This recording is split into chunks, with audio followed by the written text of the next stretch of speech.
Well, here we are. We're in June. Welcome, everyone, to the Positively Trek podcast. I am one of your hosts, Dan Gunther. With me, as he is every week, is the wonderful, the handsome, the terrific Bruce Gibson. Bruce, how's it going today? Yes, thank you. Thank you. It's good to be here. As always, so glad to be on Positively Trek with you, Dan. Yeah, definitely. And you know, what a great way to kick off the month. Just sitting here with a good friend talking about Star Trek and bringing this podcast each week. I find it amazing, 112 podcasts, we're in this now, and we haven't missed a week yet. I kind of keep reflecting on that like, this has worked. We're continuing to do this. I'm really happy about that. Well, I'll just give a quick plug to a show that I just recently was a guest on called Star Wars Bookworms. And I have been listening to them for quite a long time. I'm friends with both Teresa and Aaron. And actually, the first time I met them, I was wearing a Star Wars Bookworms t-shirt because I knew I was going to see them and I wanted to impress them with my t-shirt. Look, I'm a fan. I support the show. But anyway, they haven't had me on until recently. I'm on episode number 124. And it was so weird when he introduced the episode saying, we're at episode 124. And I'm thinking, I've been listening to them for at least 6 years, 7 years, maybe 8 years, something like that. It's been a while. And they're on episode 124. And here we are recording episode 112, and we've only been on for a little over a year. And I had to tell them on the show, well, yeah, we do multiple episodes a week, and it's weekly. Their show's only monthly, so. And plus, they've missed some months every once in a while, so it's a little different. But it's weird to think of a show that's been on for multiple years, and we're almost caught up to them in just a little over a year. That's crazy. Yeah. And I mean, I'm not like trying to brag or anything like that. Just the format of what we're doing is a little different, and we have different things covering different aspects of the franchise and stuff. But yeah, it's funny how fast that number got into the triple digits. I'm pretty pleased with that. I think it shows people that we don't have a life outside of this. That this is true. All we do. Absolutely. It is so pitiful. If you find a podcast that's up to 100 episodes in a year, the poor souls just have nothing else better to do. I think that's exactly right. So before we get into kind of the feature discussion today, which, I think it's going to be a lot of fun, we're going to talk about friendships in Star Trek. So I'm excited for that. But before we get to that, I want to bring something up. And this is just something that's come across my plate in fandom recently. I'm part of a group on Facebook, and I can't say the full name because we want to keep our rating in Apple Podcasts to not be explicit. So this will probably be bleeped out, but it's called Star Trek Posting, STSP for short. It's a really fun group on Facebook, lots of members. And recently, there was someone who posted something along the lines of, boy, I wish women liked Star Trek. I don't think I've ever met a real woman Star Trek fan. What? And I know, it's ridiculous. And of course, this person is just lambasted by the group. And there are so many women members of that group and fans of Star Trek that have just like really pushed back against this. So what's happening now, and it's been a couple days now as of this recording, every time I open Facebook in the morning, I'm bombarded with multiple posts of women Star Trek fans posting themselves in cosplay, posting themselves at conventions, watching Star Trek, sharing Star Trek with their friends and family. And I've got to say, it's just the most wonderful thing. Like, I love seeing people passionate about Star Trek sharing their fandom with the world.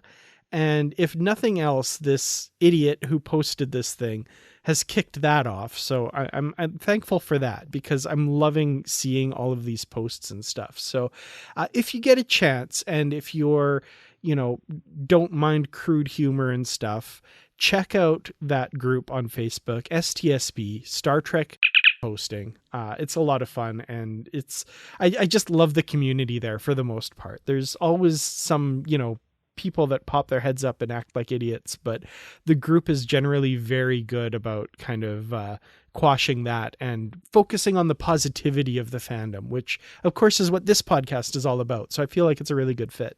I mean, for someone to say, oh, I wish there were female Star Trek fans, I don't know if they were just trolling or not, but anybody who's into Star Trek in the fandom should know that there is a big population of females, women, girls that are into Star Trek that are just as big as guys, maybe even bigger. I don't know what the ratio is. I mean, my gosh, the whole campaign to save Star Trek in the 60s was done by Bijo Trimmel, who she is a woman.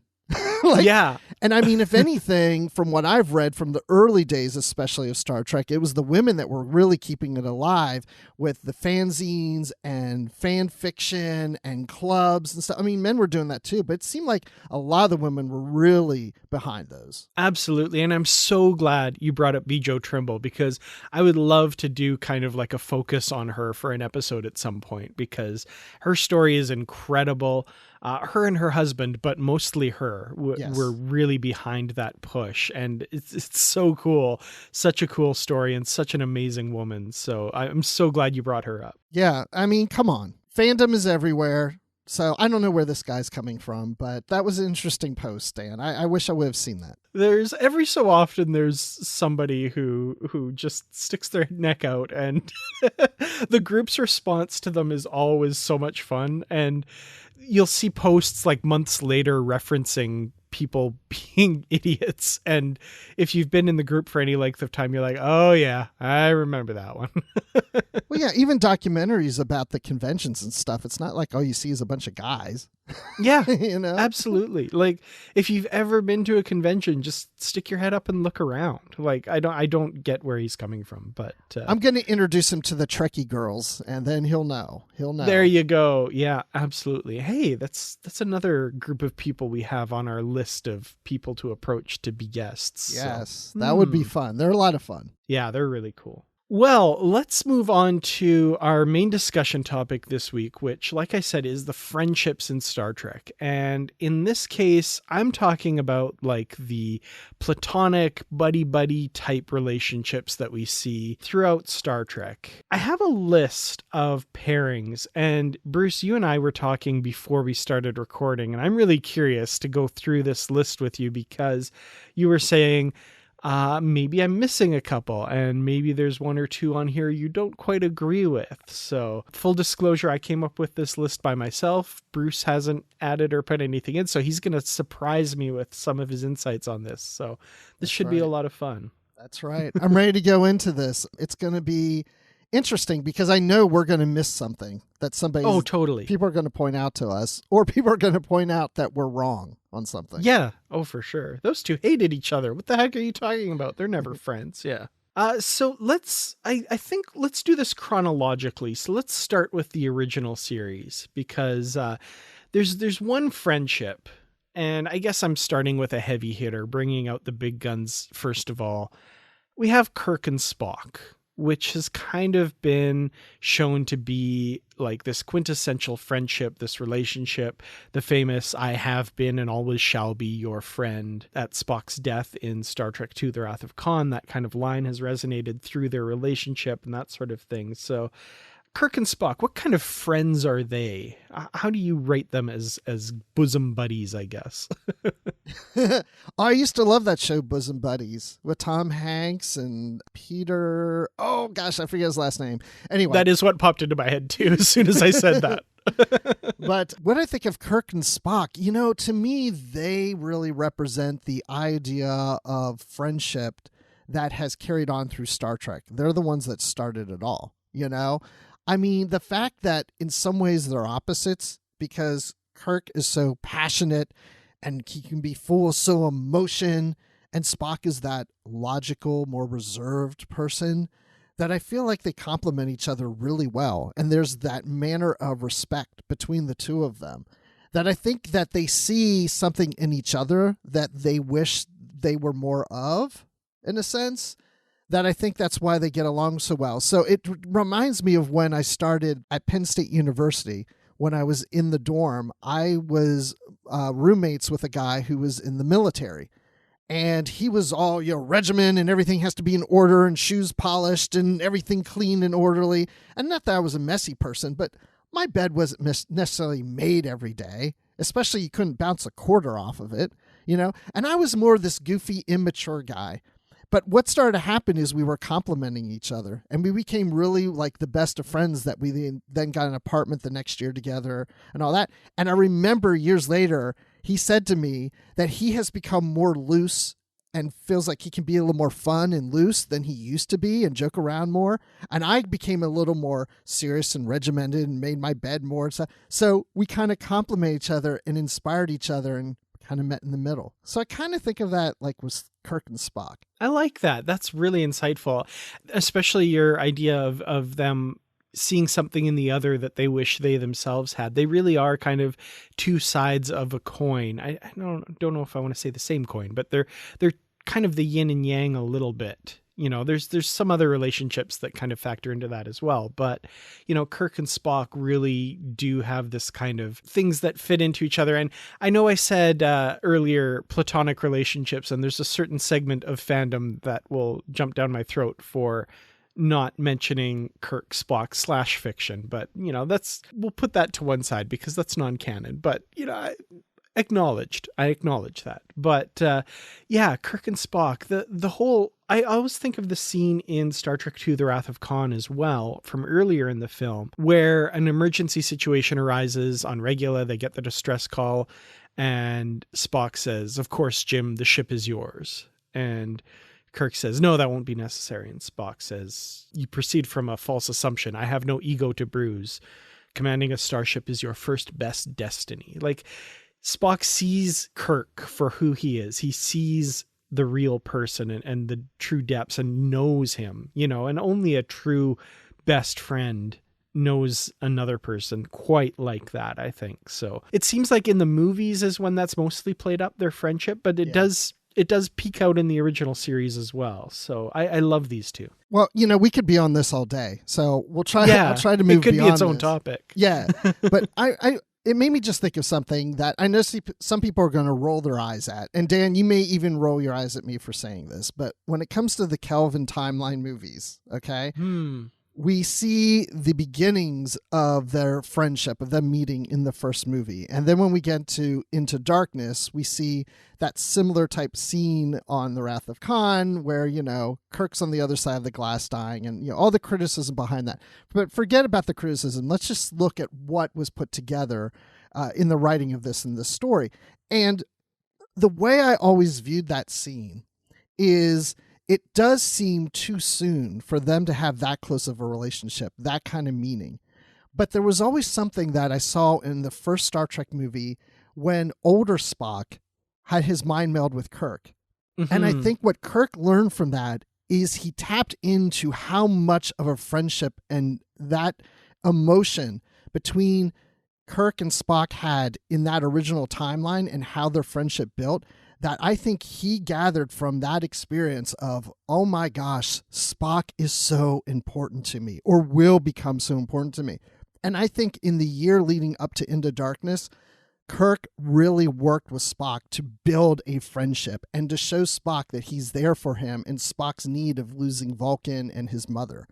And I think that's why that friendship probably developed more intimately and faster than some people think it should have. I think it's because of that moment with older Spock in the mind meld. Yeah, no, that's a really good point. And, Spock even the older Spock kind of spells it out for the audience when he tells Kirk, it's a friendship that would come to define you both, I think is the line.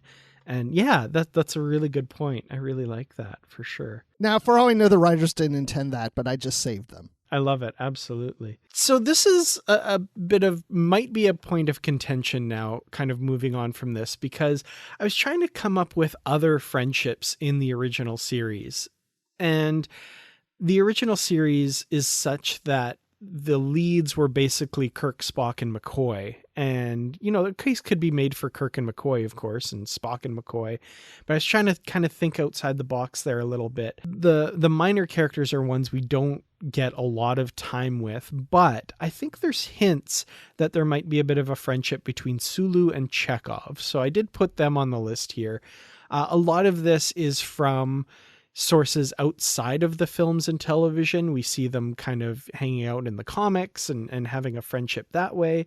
And then one scene in one film that made me think, oh, these two might be pretty good friends.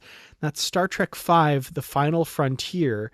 They were both on vacation together at Mount Rushmore in that part of the film that if there hadn't been a part cut out would have been explicit. That's where they are. But the whole, we can't see a thing. And he's blowing into the communicator, that whole scene. So right. I don't know. Do you think those two had a friendship that maybe we didn't see a lot of? When you said there was one part that we really see this, my mind went to that scene in Star Trek V. So, yeah, it does seem that if you were going to do another pairing in the original series outside of Kirk, Spock, and McCoy, yes, to me, Sulu and Chekhov would be the next one. I mean, one reason is because they're sitting next to each other most of the time.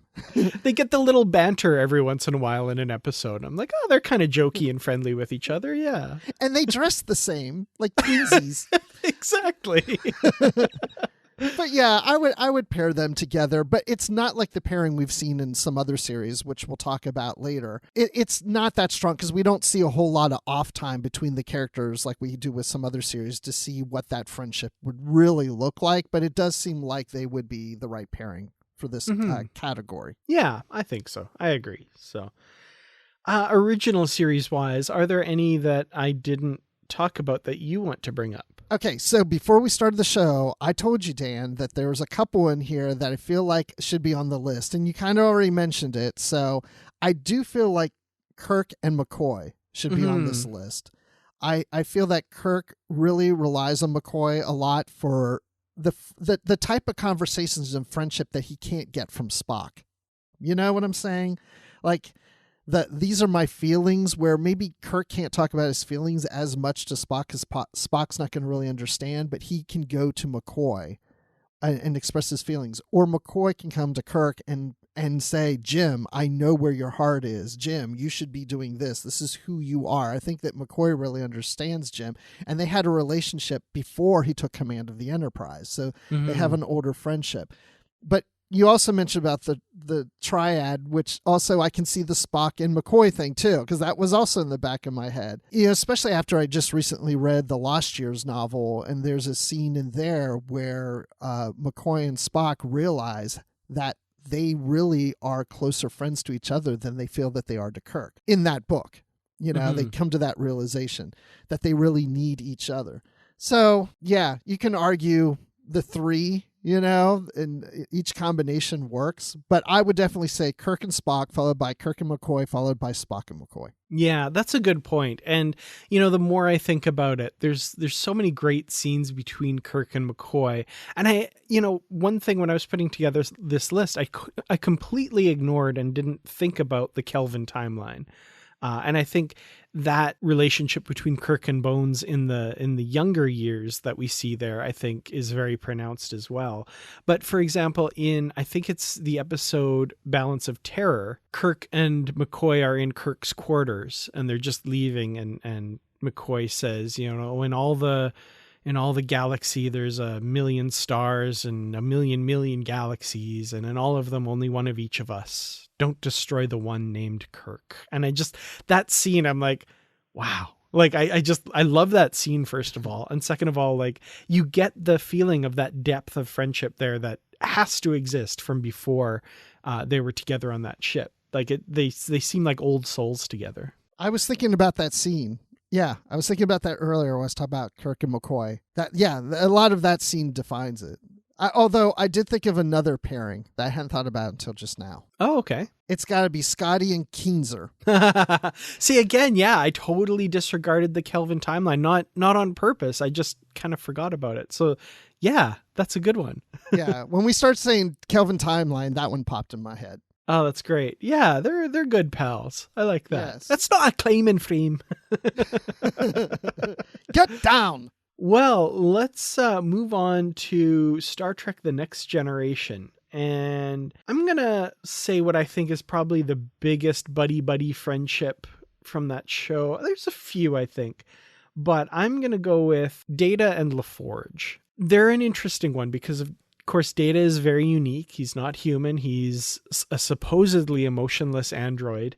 And he and LaForge strike up a really interesting friendship that, if you watch season 1, really gets established very early on and carries through all 7 seasons, where, Geordi is kind of modeling the human condition, and Data, when he's confused and has questions about what it means to be human, he's going to Geordi to find these things out. And, Geordi is relying on Data for emotional support sometimes, amazingly, to think that that's the case, but that does happen. So yeah, Data and LaForge, I think, is a really great friendship, and I think one that really defines the next generation for me, and kind of my favorite moments watching that show as a kid. Yeah, I agree. I mean, because they're always on the holodeck together. They're always doing things together. They're always hanging out. They're always watching out for each other. And I mean, you have to have that kind of friendship if you're going to allow somebody to put their fingers in your head. This is true. That's been my experience. Absolutely. Yeah. And if you're going to show somebody where your off button is, you've got to be good friends.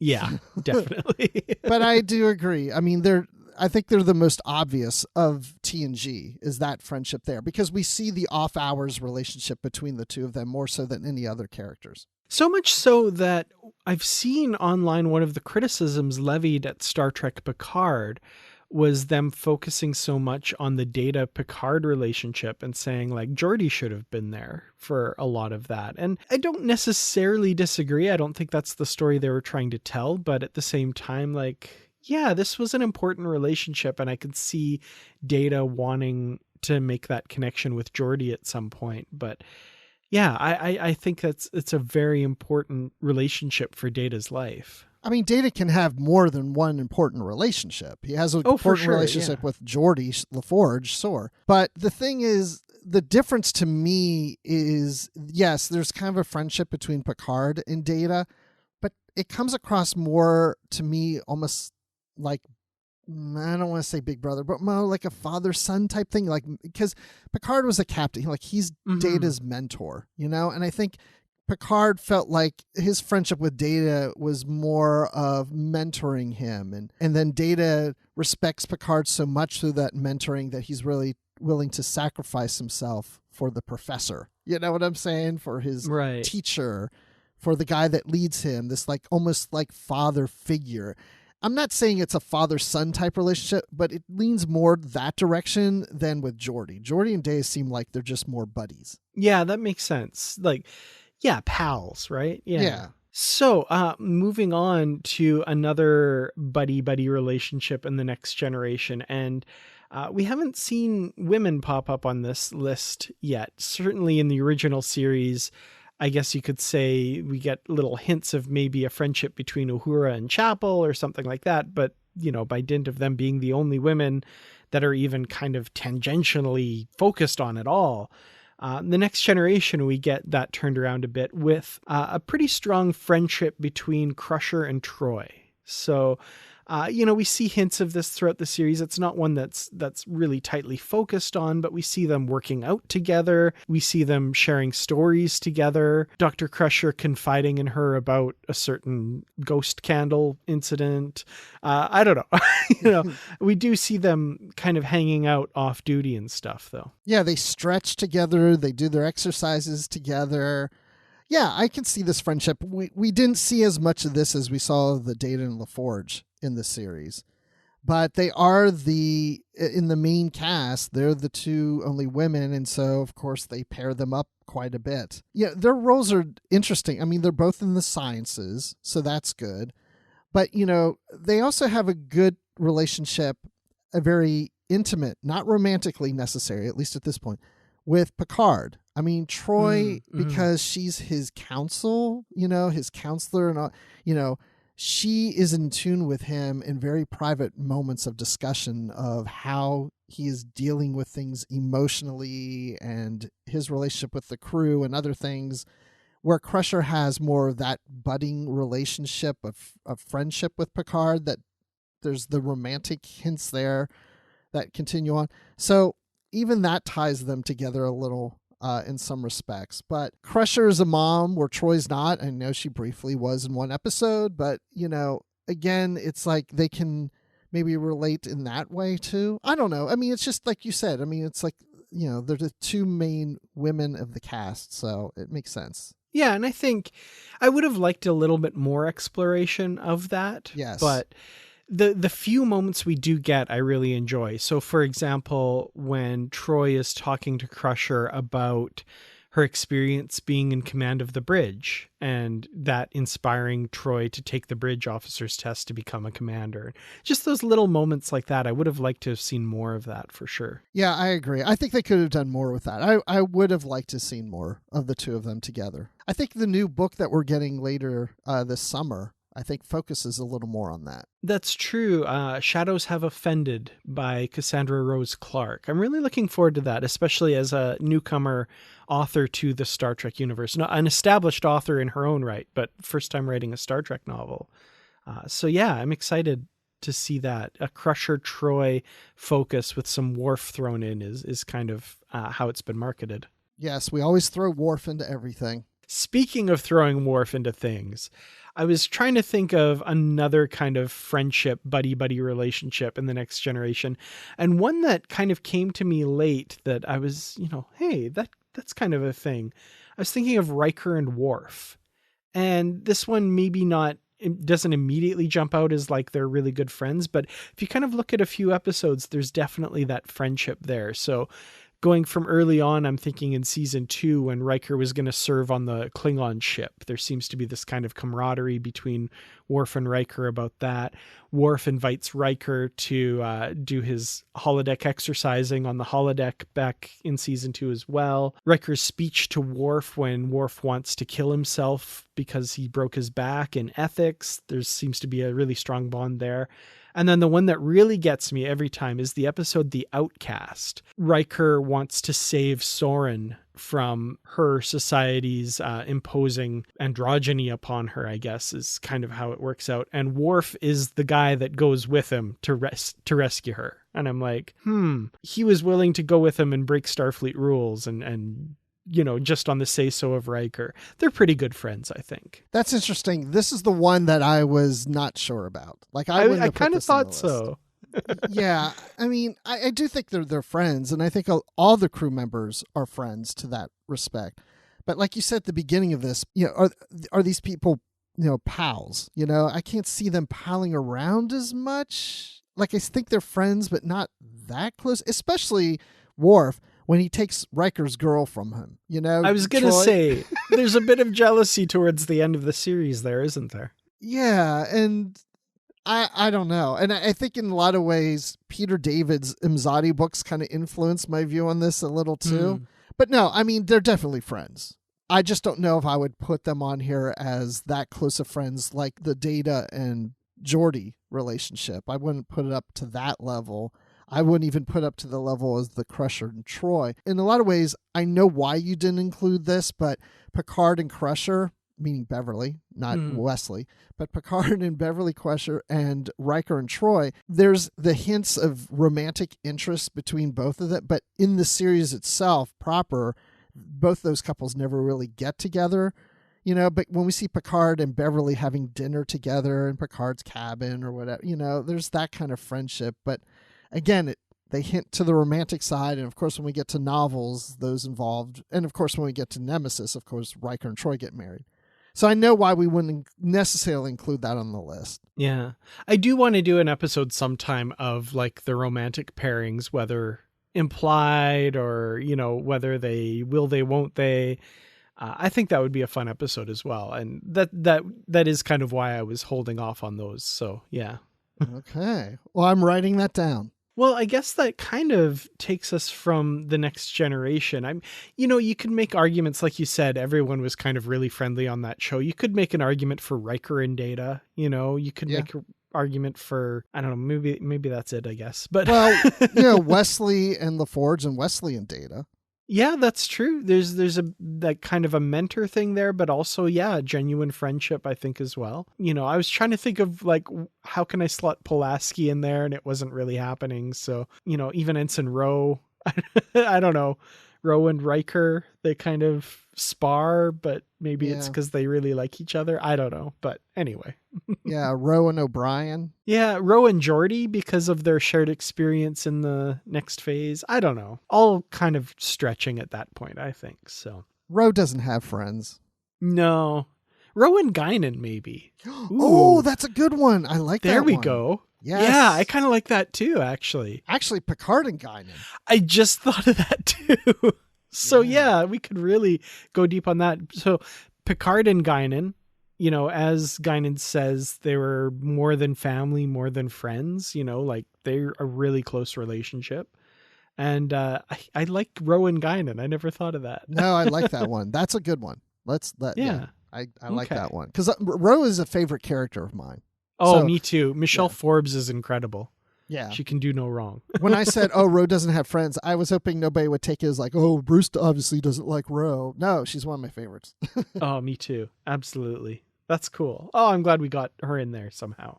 So let's move on to Deep Space Nine, I guess, because there's a few in Deep Space Nine for sure. And I think the biggest one from DS9, which might be my top friendship in all of Star Trek.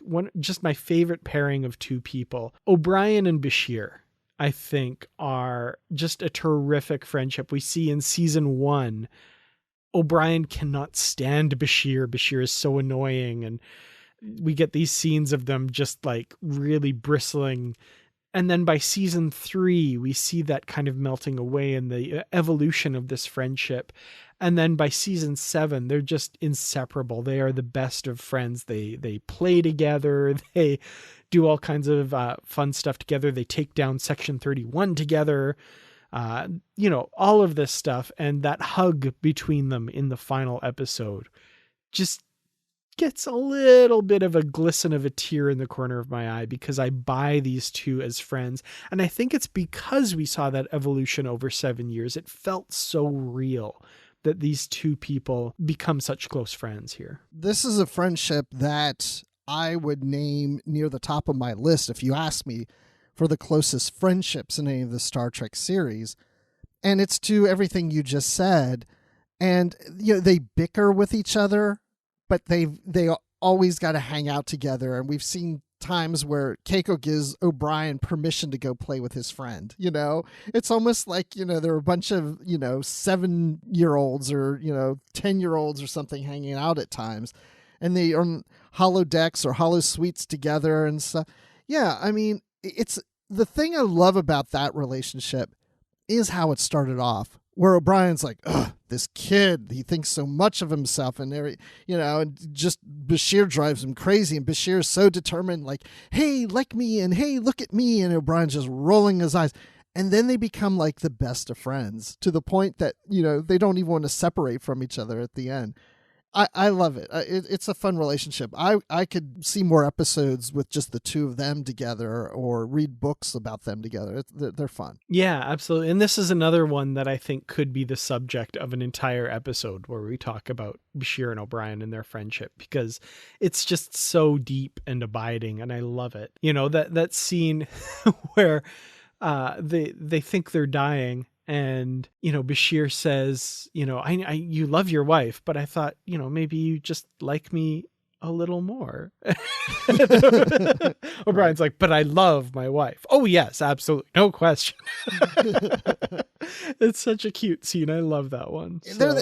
It's the kind of friendship where I can see Miles getting up in the middle of the night. You see a scene of him getting out of bed, Keiko's still asleep there, and he sneaks in the living room, and he's trying to be very quiet because Bashir's sleeping on the couch. That he just crashed there after visiting, didn't even go back to his cabin. Yeah. Aw, that's cute. I like that. Well, another relationship, I think, on Deep Space Nine, and this was another one, like, I was trying to think of, like, other ones, and now that I'm sitting here thinking of it, I've now thought of two others that I haven't put on here that I'm thinking of, but okay. I'm sure we'll get to them because I see you nodding vigorously. But Jadzia Dax and Kira, I think that's a nice little friendship that kind of evolved over 7 years. We see them kind of palling around early on in season 1. And again, kind of by dint of them being the two main women characters, they do get paired up a lot. I think one of my favorites is the beginning of season 2, where they're flying the Bajoran fighter together, and Dax is usually the composed, experienced one, but in this situation Kira's the experienced one and Dax is kind of panicking a bit, and we just see that pairing up of them every so often, and I really enjoy those two together on screen. The problem with TNG and DS9 is out of the main cast you only have 2 female characters. Now yes, of course, Tasha in the first season of TNG, but she was only just in that first season. But then it's like, well, you only have the 2 female cast members, so you pair them off as friends. And if there were more female characters, I don't know if these 2 would be paired together or not. It's like, I just feel like they pair them together because they're the 2 female leads. But it works. I think it works in the fact that Kira comes from a different place than Dax, in the fact that, Kira has dealt with all the fighting against the Cardassians and being a rebel in her world of Bajor and all the things that she's had to deal with, where Dax has all these lifetimes of experience. And Jadzia is young and she's kind of green to things, but she brings the knowledge of Dax with her. So I think, I think they complement each other really well, because I think Dax can bring Kira down to peace, with her life experiences and help relieve Kira of any strife that she's had to deal with. And so that friendship develops from there. I like that. That puts it really well. I think those 2 do complement each other in ways that, I hadn't even really thought of, but I would have almost liked to have seen Dax become a bit of a mentor to Kira to help her with coping with anger and that sort of thing. But also, maybe I'm kind of glad they didn't go down that route, because they kept it a little lighter, just more friendship wise. But I think there's a lot that both of them could learn from each other. So that's really cool. I like that. Yeah, I always felt like when Kira goes to Dax, like Dax is the only person that Kira really feels like she can just talk. I mean, she has her relationship with Odo, but that's a little different. But it's like, I feel like Kira just kind of lets her guard down so much, but can be more natural. And just, for example, if Kira was like, oh, I spilled a cup of coffee in my lap today, I feel like she would tell Dax about it. Oh my gosh, the day I had, what happened today? I spilled coffee in my lap. And it just was so embarrassing. I don't think she would tell that story to anybody else but Dax. And I think she goes to Dax too, because Dax, yes, is another woman, and they have that, they can relate to each other in that way. But I also feel like it's because I think she feels like Dax isn't going to judge her so much. I feel like Kira is always trying to prove things to everybody. And with Dax, I think the old soul of Dax is just there to say, I get you, Kira. Kira, it's fine. We're cool. Yeah, absolutely. Well, speaking of Dax, one that I left off this list and I feel like you're going to bring up, I just typed it out and I want to see if I'm correct. I can't believe that it slipped my mind. Dax and Sisko. The old man relationship. Is that one that you were appalled that I'd left off the list? That was the first one that I looked at the list and I thought, what's missing? Wait, Dax and Sisko should be on here. Yes, that is one. Absolutely. And yeah, I can't believe I missed that one, because what an important friendship and that crosses lifetimes, that's pretty cool. Yeah, but I can see why you would kind of miss it in a sense, because I don't know. I feel like Sisko's relationship with Dax is more connected to Curzon. I mean, not to say that he doesn't have a friendship with Jadzia Dax, but his friendship started with Curzon Dax. So the friendship existed with Jadzia, but it was more with Dax, the symbiont itself, more so than Jadzia. And I feel like the friendship developed with Jadzia because of Dax. So it's a weird way. What I'm trying to say is his friendship didn't initially start with Jadzia Dax. It started with Curzon Dax.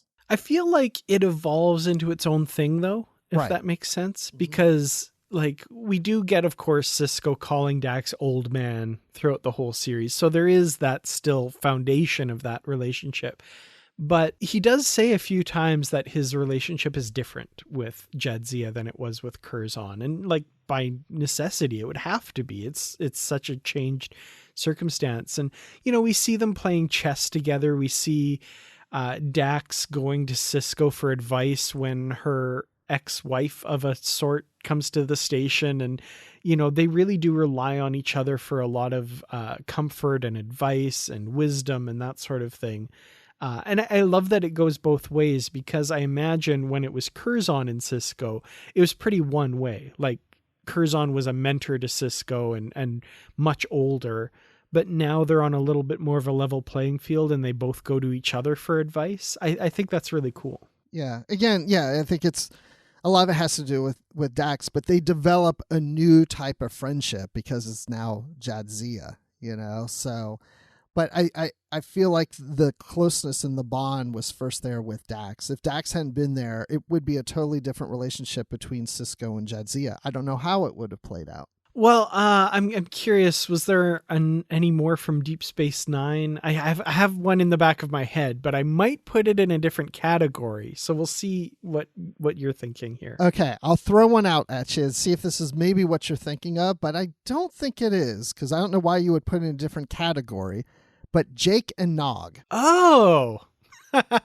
Nope, just totally slipped my mind and didn't even think of it. And what a great, I can't believe that I missed that one. Absolutely. Yeah, well, I mean, we see a lot of it in the first few seasons and not as much in the later seasons, but it does carry through the series. But yeah, I mean, that's a great relationship there because it's kids. It's the only time in the series that we've had two kids that are buddies like that through a series. And so that's a lot of fun. Yeah. I think that was kind of a bit of a latching on point for kids watching Deep Space Nine. And like, I was pretty young watching Deep Space Nine when it first came out, and I think I really connected with that Jake Nog relationship as well. So yeah, I think that modeled some really good stuff for kids. I'm thinking season 1, the Nagus, where Nog gets kicked out of the school, or gets pulled out of the school by Rom when the Nagus finds out that he's attending a human school. And then Jake takes the time out of his day in the cargo bay to sneak off with Nog and teach him to read. I was just like blown away by that. One of my favorite moments with young Jake and Nog. And then, that relationship carries on. We see them become roommates after Nog goes to the academy and drives Jake nuts because he's so like disciplined now. And even in the final season, it doesn't come into it a lot, but when Nog loses his leg, we see a little bit of Jake's friendship there. Not so much as I would have expected, but it still does come into play there. So yeah, it's one that lasts the 7 seasons and maybe doesn't get a lot of focus later on, but it's definitely still there. So can I guess the one that you're saying that you're holding off maybe for another one? Because I can think of maybe a couple more, but again, they're a little loose, but I'm going to say Bashir and Garrick. Yeah. Okay. Yeah, that is one that popped into my head, but I might be saving that for a different category of relationship that we've talked about already. So yeah, I don't know. Controversial, but we'll see. Yeah. And the only other one I would kind of argue is Quark and Odo, because they hate each other so much, but they really love each other. That man loves me. Don't you see? It was written all over his back. Perfect line. Oh, it's so great. What a great way to end it. Yeah, that's a good point. Quark and Odo, I think, are a great...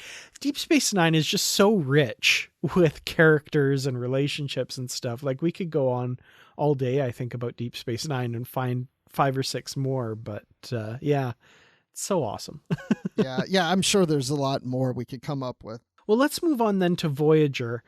And there's one that's kind of an obvious one, I think, in Voyager and kind of follows the typical buddy. We have the Data LaForge, we have the Bashir O'Brien, and Voyager, I think they were trying hard to make Paris and Kim the buddy relationship of that show. And we see the seeds of that in the first episode, where the other officers are telling Kim about Paris's history and why he's a bad egg. And Paris, brings it up, and Kim says, I don't need anyone to choose my friends for me. So they're establishing very early on this friendship between the two of them. The way this relationship starts, it's almost like brothers. Like, Paris comes across as like the older brother of Kim. Like, hey, kid, I'm going to guide you through that. I've been here. I have experience. I'm taking you under my wing. And then it starts to flip-flop at times. Kim is like, trying to steer Paris in the right direction. And so then it becomes more equal ground. And so there's almost like a brother relationship here. but this is my favorite friendship out of all the Star Trek series. Oh, wow. Okay. Because it reminds me so much of the friendships that I've had. Like Paris and Kim remind me of friends that I've had and continue to have in a lot of ways. So, I guess what I'm trying to say also is I identify their friendship more than any of the others. I mean, Bashir and O'Brien is close too, but these two are the kind of guys that I would probably hang out with. Like if I'm going to be friends with a group of people, these two I'd definitely be friends with. That's cool. I like that. Yeah. It did seem very real. It was like, they got kind of thrown together early on when Paris saved Kim from the incident with Quark on Deep Space Nine. And yeah, it kind of became that older brother, younger brother thing a little bit where, I've got you, and then evolved into like a genuine reciprocal friendship, I think. And we see them, doing, Captain Proton and Buster Kincaid on the holodeck, right. And, all the various holodeck misadventures and stuff, creating Fairhaven together. And now this one is fun because I think it crosses over into real life, and we see Garrett Wang and Robert Duncan McNeil now collaborating on the Delta Flyers podcast. So, that friendship, it's funny to hear the two of them on that podcast because I hear Paris and Kim joking around when it's, actually the real life actors. So I think that's a lot of fun. And here I am saying, oh, they're my favorite friendship. Like those are the guys I would hang out with among any of the Star Trek series, yet I have yet to listen to that podcast. And I still want to, I really want to. And I actually have a tab open on my browser that's been sitting here for a while to start listening to it. And I just haven't done it yet. It's good. I would definitely recommend it for sure. Voyager was another one where I was kind of trying to think like, okay, who else is there? And one thing that's kind of missing from this list, with a couple of exceptions, is friendships that cross gender lines. So men and women, platonic friendships. Chakotay and Torres, there's a couple episodes early on that hint that maybe there was a romantic interest on one or both parts at one point. But putting that aside, I think Chakotay and Torres make a good friendship pairing. This is one I feel like I have to defend a little bit because it's a little bit of a stretch, but they're comrades in arms from the Maquis, and we've seen that.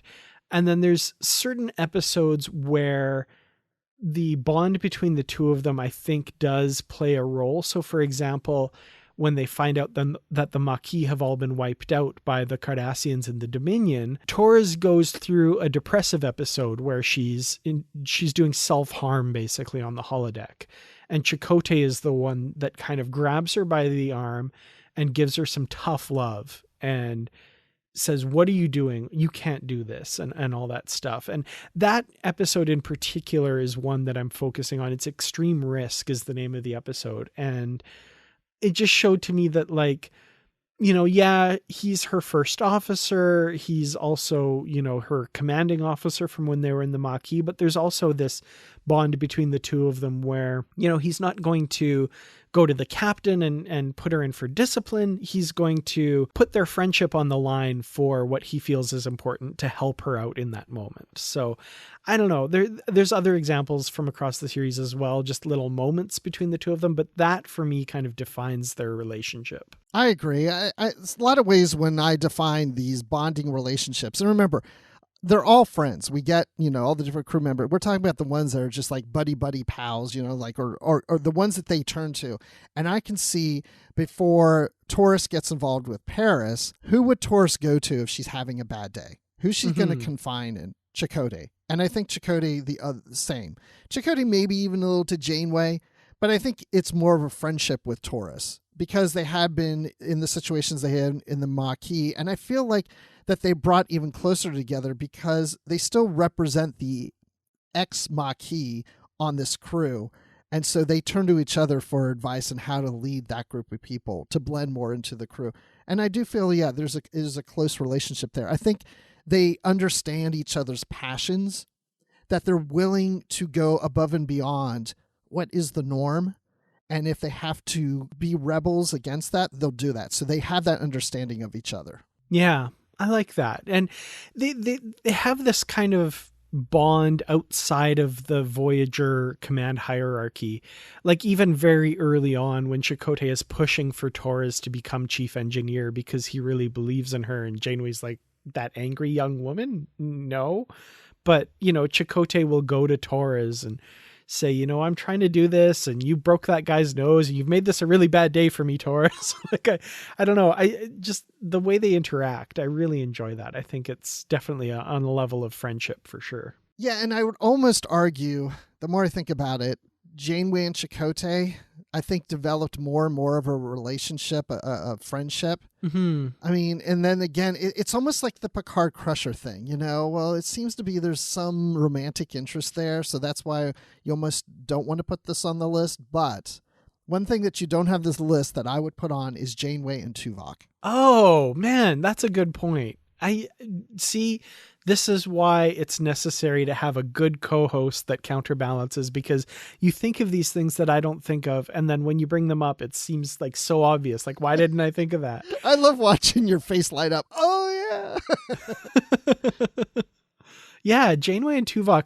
Great point again with the relationship that stretches back before we see them together in the series. They serve together for at least some period of time.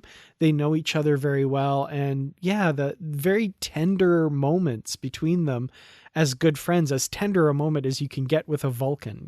I think that's a really good point. I'm glad you said the word tender, because I was trying to figure out how to define the relationship, and that's it. Because they're not buddy pals. They're not like on the holodeck playing games together.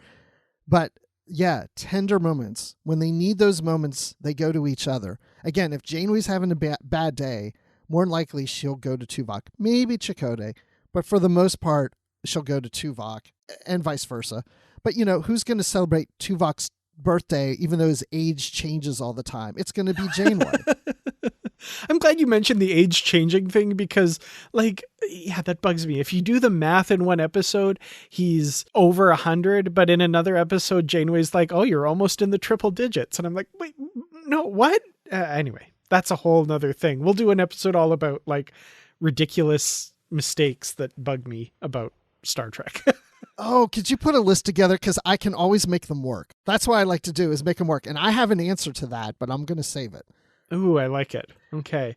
Well, actually, that birthday scene comes up in an episode that I wouldn't mind striking from canon anyway, because that's from Fury, my least favorite episode of any Star Trek ever. Yes. So in your head canon, that episode doesn't exist. Yeah, it just doesn't. No, I'm just kidding. It was a dream. Well, let's move on to Enterprise then. No, I want to add one more if I can. Oh, please do. Sorry. The Doctor and Seven. I thought of this one as well, and I was thinking, yeah, it's unreciprocated. It's one-sided, but the Doctor has romantic feelings a little bit. But I think you're right. It's completely unreciprocated, and I think a beautiful friendship does develop out of that. So I'm gonna cede that to you and say, yeah, that's a very good example, with the Doctor kind of mentoring Seven in social graces and that sort of thing, and the friendship that develops from that. Yeah, and I can see why it wouldn't be on the list. There's some that are so obvious and some that aren't as obvious. But again, if I'm thinking about if Seven's having a bad day, who's she going to go talk to? She's going to walk into sick bay and talk to the Doctor, and vice versa, because they're both fish out of water in this crew. Neelix is a fish out of water no matter where he is. But when it comes to this crew, yeah, I feel like they have that budding relationship. And also, because I know we've got still a lot more to go through, but real quick, I also thought about Naomi Wildman and Seven. Oh, yeah. But that's a little more like, adult and child type thing. But yeah, it's a friendship. Yeah, I'd give it an honorable mention for sure. Because Seven in a lot of ways is still an adolescent. Well, moving on to Enterprise then, there's only a couple that I could come up with here. And oddly enough, they both involve the same person. So I'm curious to see if you came up with other ones as well. But first of all, I'm going to go with Archer and Tucker, because they have, again, like a few of the other people on here, they have a relationship that stretches back to before the series began. Archer requested Trip to be his engineer because they were such good friends and he knew he was a good engineer and all that stuff. They watch water polo together. They confide in each other about ex-girlfriends and things like that. They seem to be, at least more so, I think, early on, but also carrying on through the rest of the series, very good friends. They remind me of Kirk and McCoy in that sense, you know. Before they're together on the ship, they've already had this friendship going into it. And I feel as at the start of Enterprise, Trip is really the only friend that Archer has on the ship. The rest are his staff, his crewmates, you know? And so I can see that. And the fact that he calls him Trip, that Archer calls, you know, Trip. You know, if Archer's having issues or not seeing things, Trip's going to be the first one to go, hey, you know, I think what you're doing is wrong. You know, I think you need to rethink what you're thinking, you know? Mm-hmm. And so, yeah, they have a good friendship there. Yeah, for sure. The second relationship that I came up with for Enterprise also involves Trip, and this is Trip and Reed, which I think kind of follows the pattern of Bashir and O'Brien a little bit, where if you watch the first episode that they're kind of paired together, they're kind of at odds with each other. They're not the best of friends. They kind of bristle against each other. And even going back to the pilot episode where Reed is, you know, kind of mocking Trip, keep your shirt on, Lieutenant, you know, mocking him for being like a bit of a rednecky not South American, you know what I mean, from the American South. and that sort of thing. And later episodes saying like, oh, you probably only read comic books and those ridiculous science fiction novels and stuff, to where by the end of the series, they're maybe not, you know, bosom buddies or anything like that, but they joke around with each other. They're definitely friends. They hang out outside of work time. They would definitely consider each other friends. I'm thinking of like the 3-part episode where they're aboard the Romulan drone ship that has the holographic camouflage. There's definitely like signs of a really strong friendship between the two of them there. And they even refer back to their first season exploits and stuff. So yeah, I would consider them pretty good friends. All the reasons you said there, yeah, I would definitely consider them good friends. But sometimes I feel like reality seeps into my perception because these two actors hang out together all the time.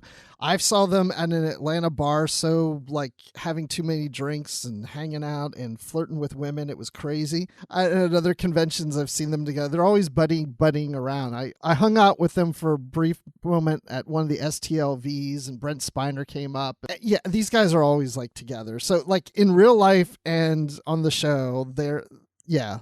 You know, in some ways, the actors are kind of like their characters, but Dominic Keating, who plays Reed, is not as uptight.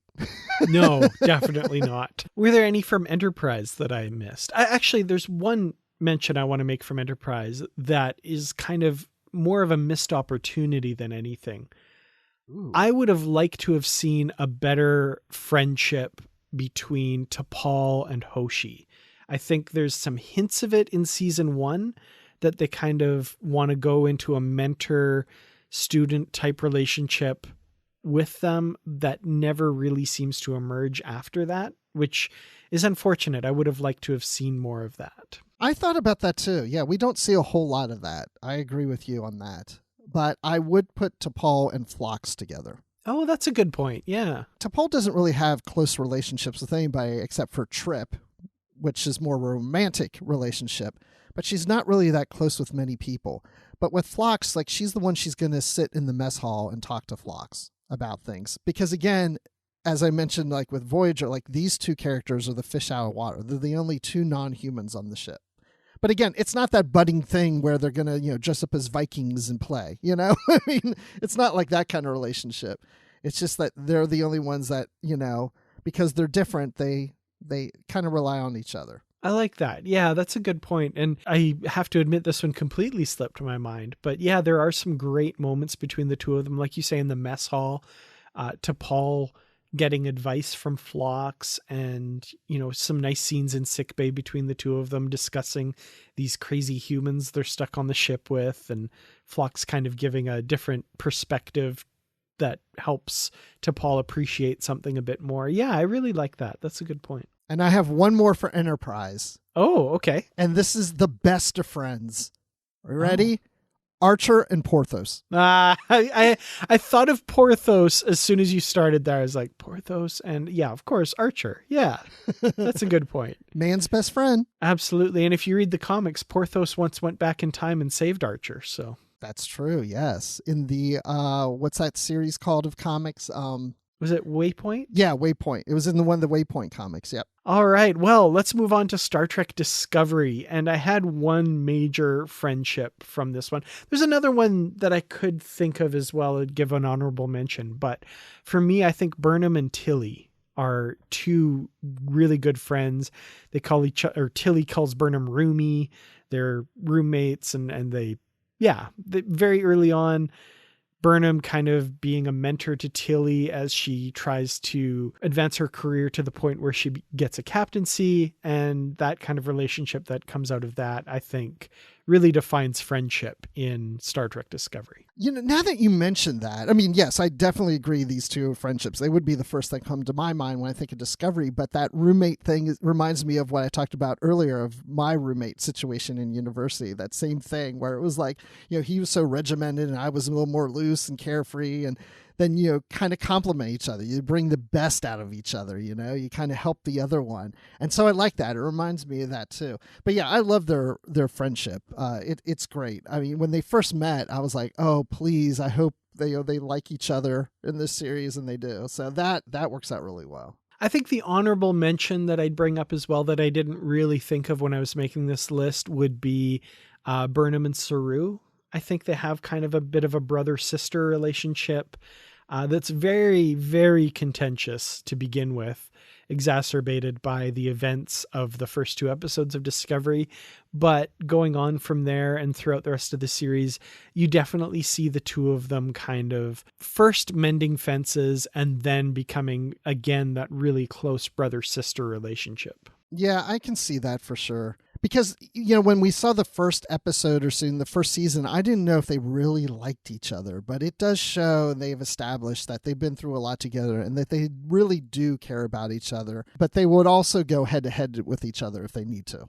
You know, they're going to position themselves ahead of the other, but they actually care for each other. There was a period of definite hostility between them where they were no longer friends, you know, where Saru says, you're someone to fear. But then I think where we are now, they're very good friends, I think. Yeah, and the only one, everybody's friends. And okay, so this is the one that really kind of pops in my mind. And I'm not sure if I really consider it. It's a different friendship. It's not a buddy-buddy thing, but Adira and Stamets. Yeah, I thought of that as well. Yeah. Yeah. I mean, again, it's almost like older brother, younger sibling. You know, it's like I'm not exactly sure about that one, but I do feel like there's a friendship developing there. I think so, for sure. There's definitely a strong relationship. And I mean, it's almost as though Stamets and Culber have adopted Adira. Like there's almost that level.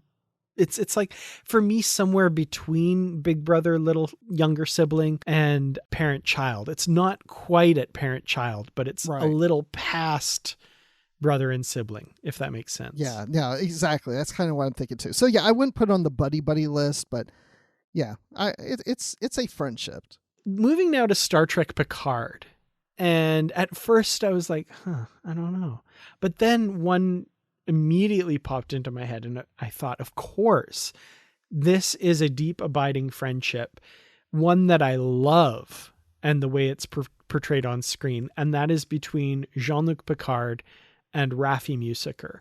Picard is a bit of a different situation because it's kind of a sequel to events that we've already seen on screen, but it again falls into that category of a relationship that existed before the series started and continues into the show with some bumps along the way. I think there's, you know, some hostility between them, but when it comes down to it, having recently done a rewatch of the first season of Picard, I think this is a very deep and abiding friendship between the two of them.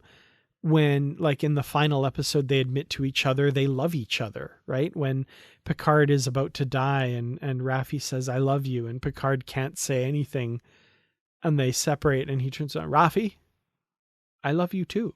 And just the look on Raffi's face, I love this relationship. I know there's some fans out there that don't really like it. They don't like that she calls him JL. They don't like this familiarity between them. But for me, I'm like, this is the relationship that Picard needed, that he never had with his crew in the Next Generation, I don't think. This kind of familiarity between the two of them. I love that. I think it's great. Well, we don't see a lot of their relationship before this series. We do see a flashback of it, and we do have a novel and comics that touch on it too. But you have to think, when Picard was captain of the Enterprise, look how he was in the first season, and look how he was by the time we get to Nemesis. I mean, he's kind of loosened up, and he has more of a budding relationship with his crewmates that he kind of kept himself distanced from in the first few seasons. And it's like how we end TNG, All Good Things, with, he should have been joining his crewmates for poker all along. He's always been invited. He just never, and I think over time he's learned that he can have relationships with people he works with, to the point that when he gets to become an admiral, he's not the captain of a starship anymore. So, Raffi's this person here who's his right-hand person, and so I think he was opening himself to have more of a friendship with her than a commander versus officer type of relationship. Therefore, the more lax JL type of comment to Jean-Luc. And even if Picard's like, I don't really like it when you call me JL, she's like, well, I'm going to call you JL anyway. It's like they have that kind of relationship where he's like, okay, yeah, he's good with it. They have a like for each other, but then they have this falling out. And a lot of that falling out has to do with friendship, because they were so tight. She felt that he betrayed her and wasn't there for her. And, that's the only way you're going to feel if it's a friend. Not if it's like just a commanding officer that you have that you just don't like anymore. There's emotion there, and we see them bond back together, and we see, like you said, they love each other, not romantically, but they love each other because they have this connection. Just because we didn't spend 7 seasons and 4 films with them doesn't mean that they don't have a close relationship. Exactly. It's almost a cliche, but they say you wouldn't care so much if you weren't friends, if you didn't care about the person, you wouldn't, right. And we definitely see that play out. These emotions are so deep because they're such good friends and because they had that close relationship. So, and Picard is someone who admires efficiency and becomes friends with people who are good at what they do. And I think that's why they became such good friends, and why he put up with her calling him JL, because she produced results. She was good at what she did. She was the best at what they needed to do at the time when they were putting together the rescuing Romulus plan and stuff like that. So, that's how she wormed his way into his heart. She's just that good. Picard doesn't tolerate incompetence. So, she's amazing at what she does. So he loves her. Yeah. And then, of course, there's other relationships, of course, in this series, but I guess you could argue with Picard and Data, but we kind of touched on that earlier with TNG, but it's not the budding relationship like we've been talking about, but it's definitely a friendship that we touched on earlier. But we see a little more of it in this series than we did in TNG. And then even his relationship with Riker and Troy seems to be more family and friends than what we saw in the original series, because they've been through so much. And now that they're not commanding each other, not working together, it opens the door that they can be closer as friends because they're not working together. And again, I think Picard opening himself up to that and being willing to be friends with people he was work with has created a closer relationship. But I'll let you respond to that, but I do want to say before we go on the next series, I do have one other buddy relationship for this one. Yeah, that's a good point about Picard and Riker and Troy definitely being on a different level than they were when they served together. I think that's a great point. For honorable mentions as well, I'm going to throw in Kestra, Troy, Riker, and Captain Crandall. Well, there you go. Even though we never see him. Let me take a stab at one that maybe you're going to bring up, because it's one that popped into my head as well, which is Rios and Raffi. That's it.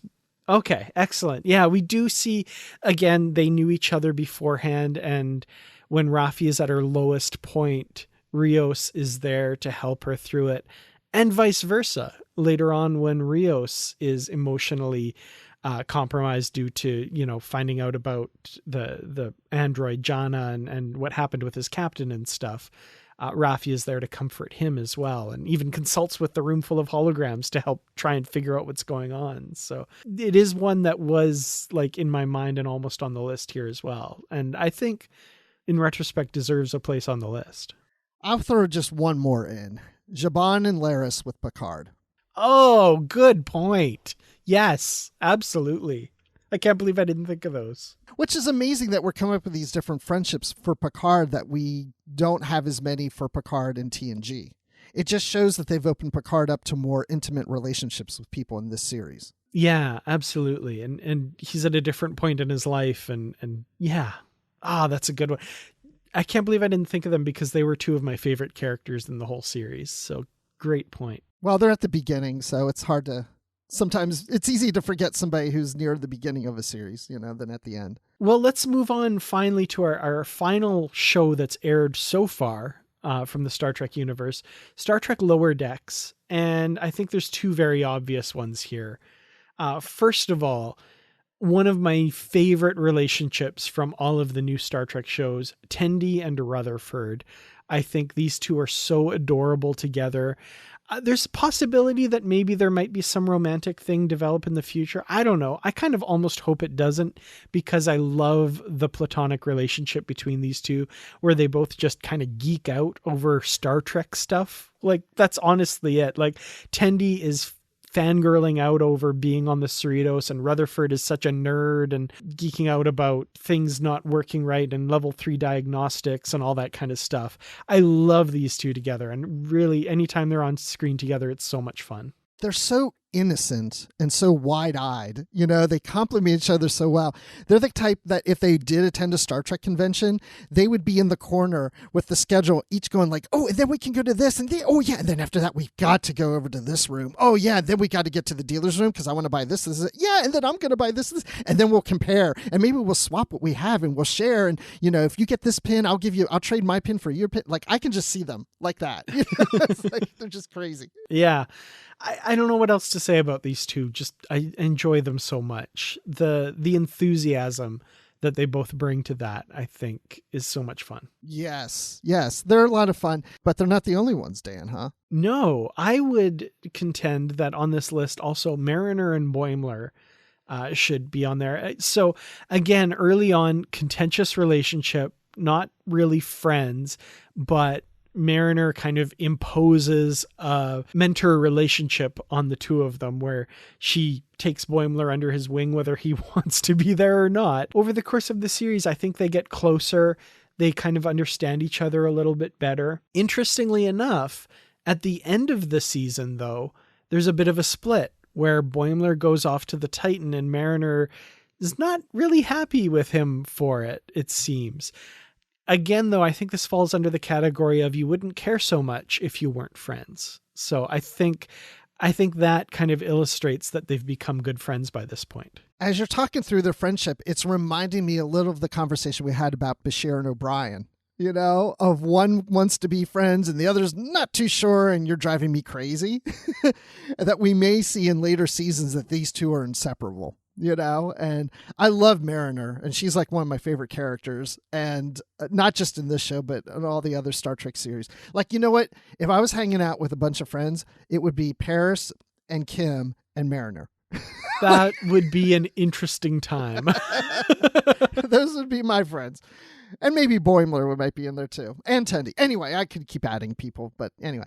But yeah, I mean, I like this friendship because as it's developed, she's kind of teasing him into the friendship, and he's almost like, I don't even want to be friends with you, but now I'm kind of liking you, and okay. Yeah, I really, really, really enjoy these relationships. Tendi and Rutherford, probably my favorite, but Mariner and Boimler, there's something special between the two of them, and Mariner, I think like you, is just one of my favorite characters. So yeah, that's a lot of fun. I know we're missing some in all these different series. I know. I mean, there's just so many, but again, it depends on how you want to define what we're defining as friendship, because everybody for the most part are friends with one another, but just how tight are these friendships between certain people? I know you and I think have a pretty tight friendship. That's why we do this show together. So I want to say that's one of my favorite relationships that's come out of Star Trek. So I'm just putting that out there. Dang it. I had written down the Bruce and Dan relationship at the end. Love it. Love it. Well, this is the moment where I want to turn it to the audience listening. So you out there listening, who have we missed? Because I know we have missed somebody. So please reach out to us, positivelytrek@gmail.com. Speaking of positivelytrek@gmail.com, we've gotten a few responses to my question, our question last week, asking for people to talk about their favorite starship in order to win a copy of the latest Star Trek Shipyards book from Eagle Moss. So keep those coming in. I'm really excited to read those. You have until Friday of this week to get that answer into us. You just have to write into us, tell us what's your favorite Star Trek starship from any series, wherever, whatever film, anything like that, and tell us why. Give us a little bit of an explanation why. We would love to read your answer on the podcast. Let us know if you're okay with that. And anything to add to that, Bruce? Your favorite ship, as in starship, not ship of characters. Yes. We'll tackle that another time. But send those in, and thanks for participating. Absolutely.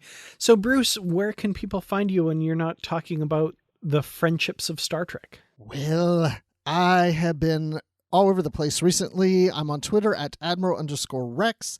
I'm on some recent episodes of, as I mentioned earlier, Star Wars Bookworms. I'm on an episode of The Expanse, which is a Star Trek Enterprise podcast. I'm also on an episode coming up on literary treks. Why am I doing this to myself? I only wanted to do one podcast.